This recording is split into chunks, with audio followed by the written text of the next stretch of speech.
തുള്ളിയായി മംഗളം മൊഴിഞ്ഞ മാത്രയിൽ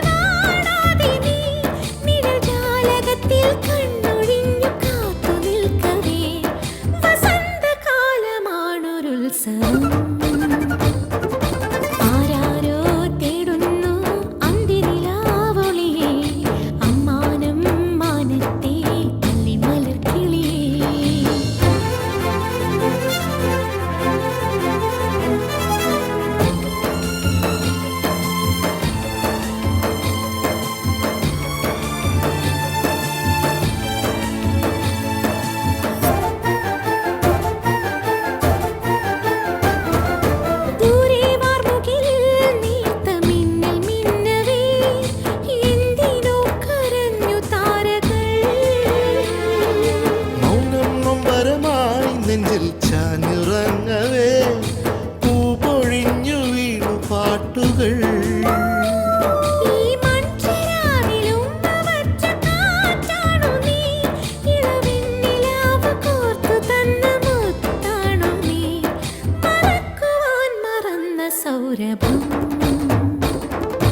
ആരാരോ തേടുന്നു അന്തിനിലാവളിയേ അമ്മാനം മാനത്തെ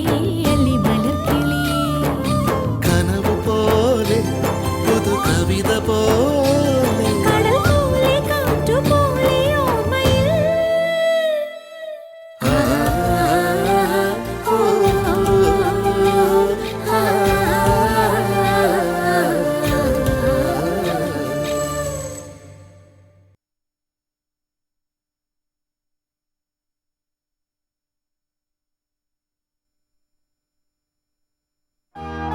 സർക്കാർ ശമ്പളം എണ്ണി വാങ്ങണമെങ്കിലേ അതിനൊരു യോഗം വേണം. അതില്ലെങ്കിലേ എത്ര പഠിത്തമുണ്ടെന്ന് പറഞ്ഞിട്ട് ഒരു കാര്യവുമില്ല. വാ ഇരിക്ക്.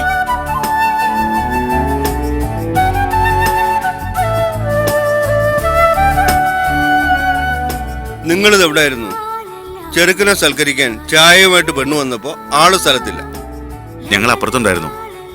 അമ്മാവനും മാഷും കൂടി കാര്യങ്ങളൊക്കെ തുറന്ന് സംസാരിക്കട്ടെ എന്ന് കരുതി.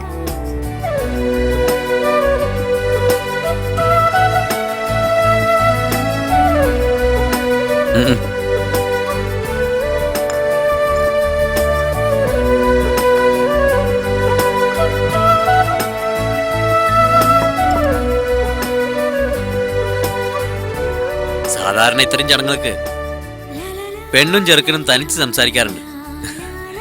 നിങ്ങൾക്ക് അങ്ങനെ വല്ലതും പറയാനുണ്ടോ? ഏയ്, അതിന്റെ ആവശ്യമില്ല ഗോപൻ. അല്ലെങ്കിൽ ഇനി എന്തോ സംസാരിക്കാനാ? ഒളിഞ്ഞും പാത്തും സംസാരിച്ചല്ലേ ചുളുവിന് ഒപ്പിച്ചെടുത്തത് അല്ലേ കൊച്ചേ?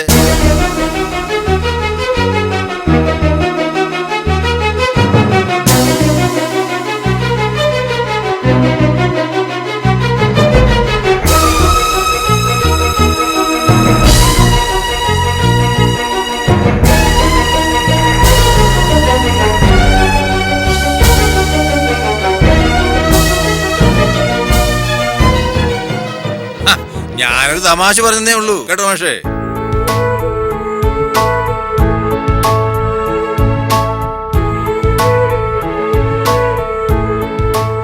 ഇപ്പോഴത്തെ കുട്ടികളല്ലേ, അവർക്ക് വേണ്ടത് അവര് തന്നെ തിരഞ്ഞെടുക്കുമല്ലോ.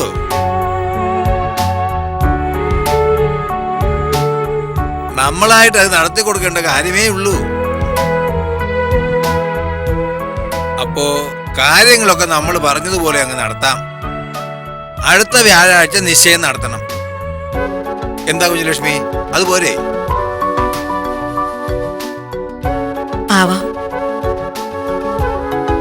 അതിനു മുമ്പ് ജോത്സ്യനെ കണ്ട് വിവാഹത്തിന്റെ നേരം കുറിപ്പിക്കണം. വലിയ താമസമില്ലാതെ കല്യാണം നടത്തണമെന്നാ എന്റെ അഭിപ്രായം. നേരം കുറിപ്പിക്കുമ്പോ അക്കാര്യം കൂടി ഒന്ന് ഓർത്തോണം.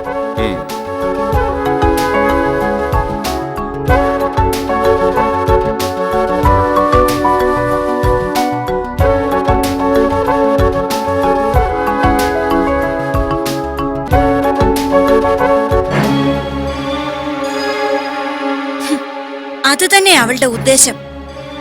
MR മാനസിയെ വരുതിയിലാക്കുക. അയ്യോ പാവം കളിച്ച് അവൾ അത് സാധിച്ചെടുക്കുകയും ചെയ്യും. നോക്കിക്കോ, ഇനി അവളുടെ ഭരണമാവും അവിടെ നടക്കുന്നത്. നിങ്ങളെല്ലാം ആ കമ്പനിയിൽ നിന്ന് പുറത്താക്കുകയും ചെയ്യും. നാവെടുത്ത് വളക്കാടി. മനുഷ്യനോട് വെള്ളത്തിലും അല്ല കരയിലും ഇല്ല എന്നുള്ള അവസ്ഥയിൽ നിൽക്കുമ്പോഴാ അവളുടെ ഒരു... ശ്വേത പറഞ്ഞതിലും കാര്യമുണ്ട് സാർ.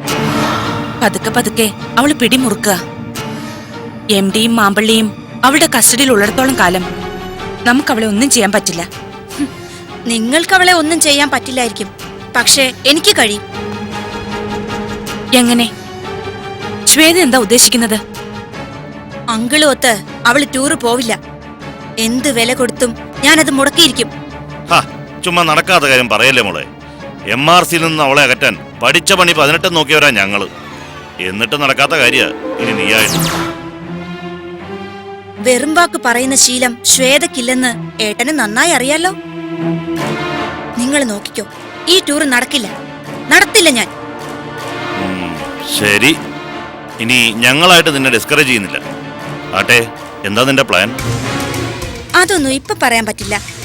ഒന്ന് വർക്കൗട്ട് ചെയ്യാൻ എനിക്ക് കുറച്ച് സമയം വേണം. ഇക്കുറി വിജയം നമ്മുടെ ഭാഗത്താകട്ടെ. Good luck Shweta.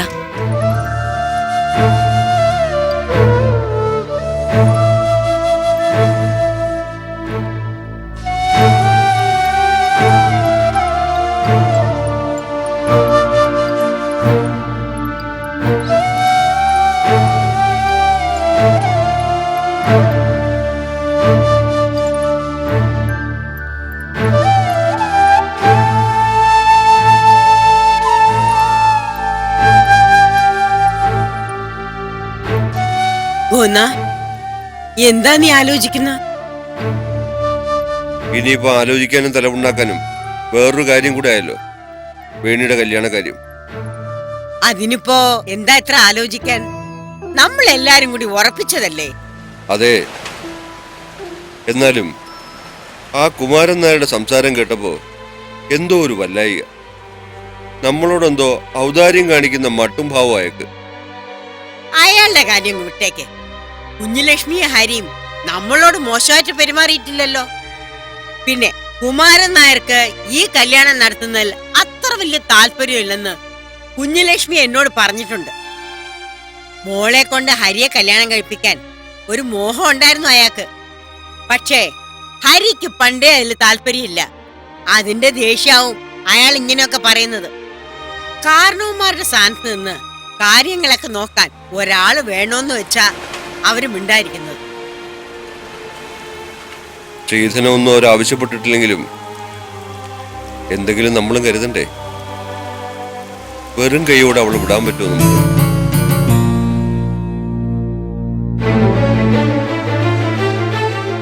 അവളുടെ ആവശ്യത്തിന് വേണ്ടി നീ കരുതി വെച്ചിരുന്നതൊക്കെ ഈ വീട്ടിന് വേണ്ടി നീ ചെലവാക്കുകയും ചെയ്തു.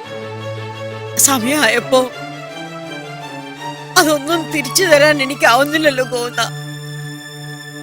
എന്തൊക്കെയാ ചേച്ചി പറയുന്നേ? നമ്മൾ തമ്മിൽ അങ്ങനെ കൊടുക്കൽ വാങ്ങലിന്റെ കണക്ക് പറയേണ്ട കാര്യമുണ്ടോ? ഞാനിപ്പോ അതൊന്നും ഉദ്ദേശിച്ച് പറഞ്ഞല്ല.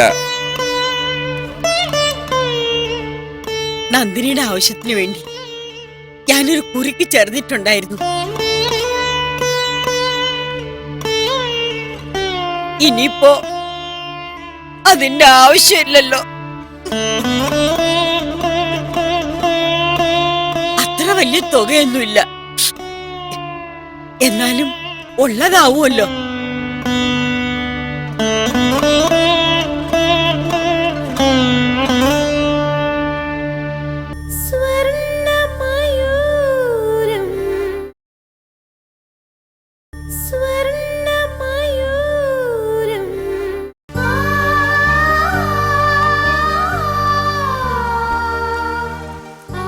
നീ വിഷമിക്കാതെ ആർഭാടങ്ങളൊക്കെ കുറച്ച് ചെറിയ രീതിയിൽ നടത്താൻ ഞാൻ കുഞ്ഞുലക്ഷ്മിയോട് പറയാം.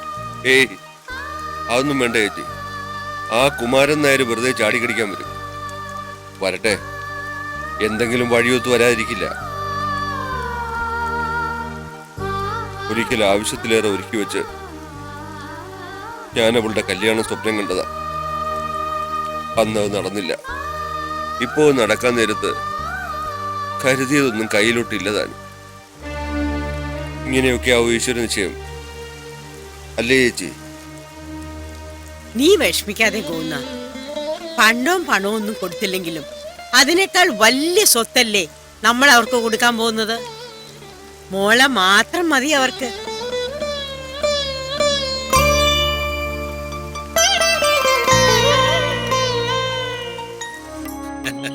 അങ്ങനെ മോളുടെ കല്യാണം കൂടാനും ഞങ്ങൾക്ക് ഭാഗ്യമുണ്ടായി. ആ നിശ്ചയം എന്നാ പറഞ്ഞത്?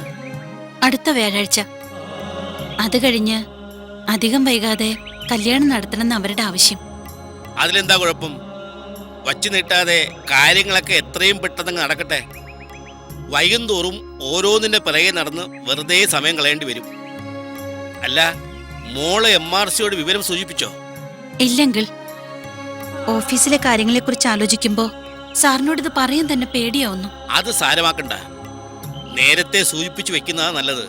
കല്യാണത്തിന് വേണ്ടി കുറച്ച് ദിവസം ലീവ് എന്തായാലും എടുക്കേണ്ടി വരില്ലേ? നേരത്തെ അറിയിച്ചാൽ മറ്റ് അറേഞ്ച്മെന്റ്സ് എന്തെങ്കിലും MRC എടുത്തോളും. ഇനി 2-3 ദിവസം MRC മോക്കൊപ്പം ഉണ്ടാവുമല്ലോ. സൗകര്യം പോലെ ഇതങ്ങ് സൂചിപ്പിച്ചാൽ മതി. ടൂറിന്റെ കാര്യം ആലോചിക്കുമ്പോ എനിക്ക് അതിലും ടെൻഷനാ. ഇത്രയും വലിയ മീറ്റിംഗും ഡിസ്കഷനൊന്നും ഞാൻ ഇതുവരെ അറ്റൻഡ് ചെയ്തിട്ടില്ലെങ്കിൽ, നന്നായി പെർഫോം ചെയ്തില്ലെങ്കിൽ സാറിനതൊരു ബുദ്ധിമുട്ടാവില്ലേ? അങ്ങനെ ഒരു ടെൻഷനും മോക്ക് വേണ്ട. എന്ത് സംശയം തോന്നിയാലും അത് അപ്പൊ തന്നെ MRCയോട് ചോദിച്ച് ക്ലിയർ ചെയ്യാവുന്നതേ ഉള്ളൂ. പിന്നെ ഫെയർ ആയിട്ട് റിപ്പോർട്ട് സബ്മിറ്റ് ചെയ്യുന്നത് MRCയോട് ചോദിച്ചിട്ട് മതി. അങ്കിൾ, MDക്കൊപ്പം ഞാനാ ടൂർ പോകുന്നതെന്ന് മോഹനചന്ദ്രൻ അറിഞ്ഞിട്ടുണ്ടാവോ? അറിഞ്ഞാലെന്താ, അവനൊരു ചുക്കും ചെയ്യാൻ പോകുന്നില്ല. നിങ്ങൾ 2 സ്ഥലത്തില്ലാത്തത് കൊണ്ട് അവനെ ഓഫീസ് എന്തൊക്കെ കാണിച്ചു കൂട്ടുന്നു ആവോ. ആ എന്നാ മോള് വയ്ക്കോ. നാളെ രാവിലെ കമ്പനി ഗസ്റ്റ് ഹൗസിൽ വന്നാൽ മതി. MRC വീട്ടിൽ നിന്ന് നേരെ അവിടെ വരത്തേ ഉള്ളൂ. 8:30 ഫ്ലൈറ്റ്. ഞാൻ നേരത്തെ വന്നോളാം അങ്കിൾ. ആ എന്നാ ശരി. ആ അല്ല, ഒരു കാര്യം ചോദിക്കാൻ മറന്നുപോയി. നിശ്ചയത്തിന് ഞങ്ങളാരും ക്ഷണിക്കുന്നില്ലേ? ഞാൻ മറന്നതല്ല അങ്കിൾ. ടൂറ് കഴിഞ്ഞ് വന്നിട്ടാവാന്ന് കരുതി. അല്ലെങ്കിലും വഴിയിൽ വെച്ച് ക്ഷണിക്കുന്നത് ശരിയല്ലല്ലോ. പോട്ടെ അങ്കിൾ. ശരി.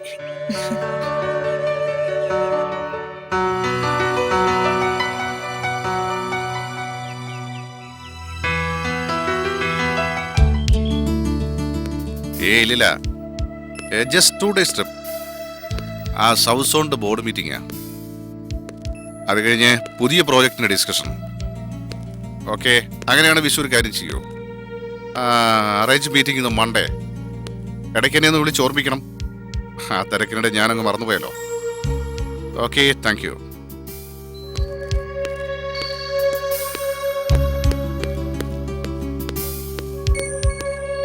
ചതിച്ചല്ലോടാ മോനെ.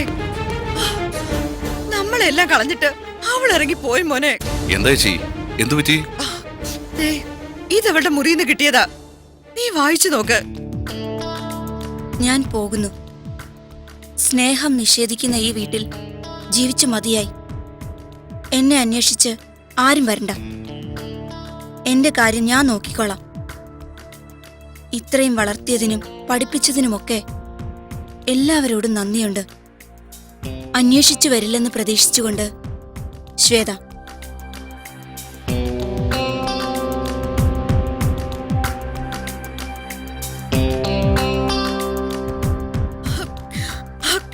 അവളെന്താടാ നമ്മളോട് ഇങ്ങനെയൊക്കെ? അപ്പോഴത്തെ ദേഷ്യത്തിന് നീ എന്തെങ്കിലും പറഞ്ഞു വെച്ച് അവൾ ഇങ്ങനെ ചെയ്യാൻ കൊള്ളാമോ? അവള് നമ്മളേക്കൊന്ന് പേടിപ്പിക്കാൻ ചെയ്തതായിരിക്കും. ദേഷ്യം മാറുമ്പോ അവളിങ്ങ് തിരിച്ചു വന്നോളൂ. ഇല്ലടാ, അവളുടെ വാശി നിനക്കറിയാലോ. പറഞ്ഞ പോലെ ചെയ്യുന്നവളാ. പ്രായം തികഞ്ഞ പെണ്ണല്ലേ മോനെ. പോയി വല്ല അബദ്ധത്തിലും വീണാലോ. എന്റെ ഈശ്വര, എനിക്കൊരു സമാധാനം ഇല്ലല്ലോ.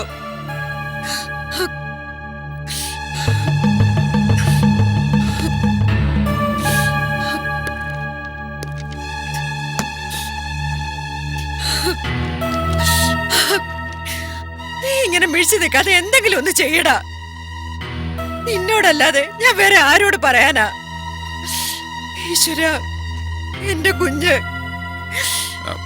ഞാനെന്നാ ടൂർ വേണ്ടെന്ന് വെക്കാം. ഞാൻ കമ്മീഷണറെ ഒന്ന് വിളിക്കാം.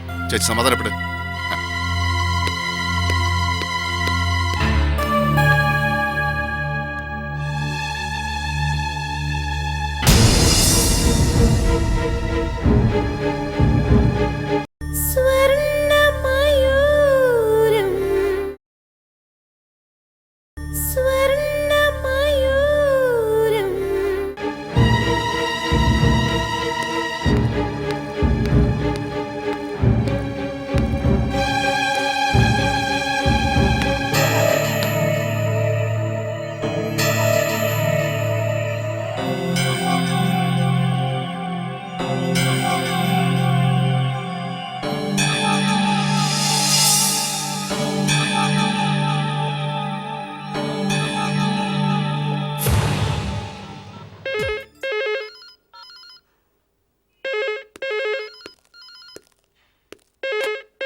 ഹലോ അമ്മേ, ഞാനാ. എങ്ങനെയുണ്ടെന്റെ കത്ത്? സംഗതി ഏറ്റെന്നാ തോന്നുന്നേ. ടൂറിന് പോകാൻ ഇറങ്ങിയപ്പോഴാ ഞാൻ ചെന്ന് വിവരം പറഞ്ഞത്. കമ്മീഷണറെ വിളിക്കാനെന്ന് പറഞ്ഞ് മുറിയിലേക്ക് പോയിരിക്കുക. അല്ല, നീ എവിടുന്നാ? ഞാൻ സേഫായ സ്ഥലത്ത് തന്നെയുണ്ട്, നമ്മുടെ അപർണ ചേച്ചിയുടെ വീട്ടില്. ആ, ഡീറ്റെയിൽ ആയിട്ട് ഞാൻ പിന്നെ വിളിക്കാം. അമ്മ അവിടുത്തെ കാര്യങ്ങളൊക്കെ ഹാൻഡിൽ ചെയ്തോ. ഒരു കാരണവശാലും അങ്കിളിനെ ടൂറിന് വിടരുത്. ശരി.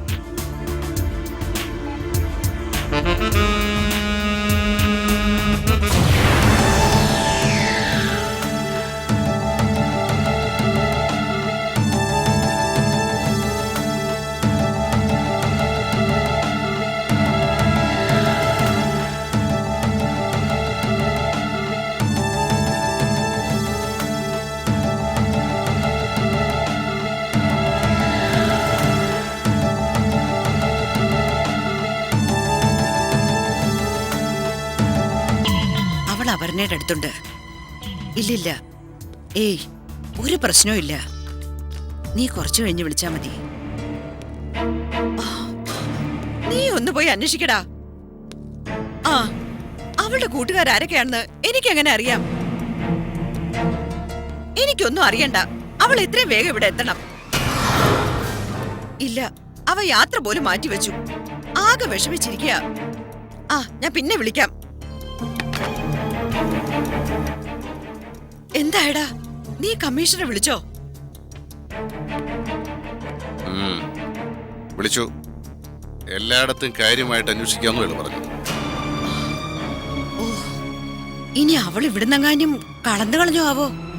ഏയ്, അതിനെന്തായാലും വഴിയില്ല. അവൾ ഇവിടെയൊക്കെ തന്നെ കാണും. അല്ലേ ചേച്ചി?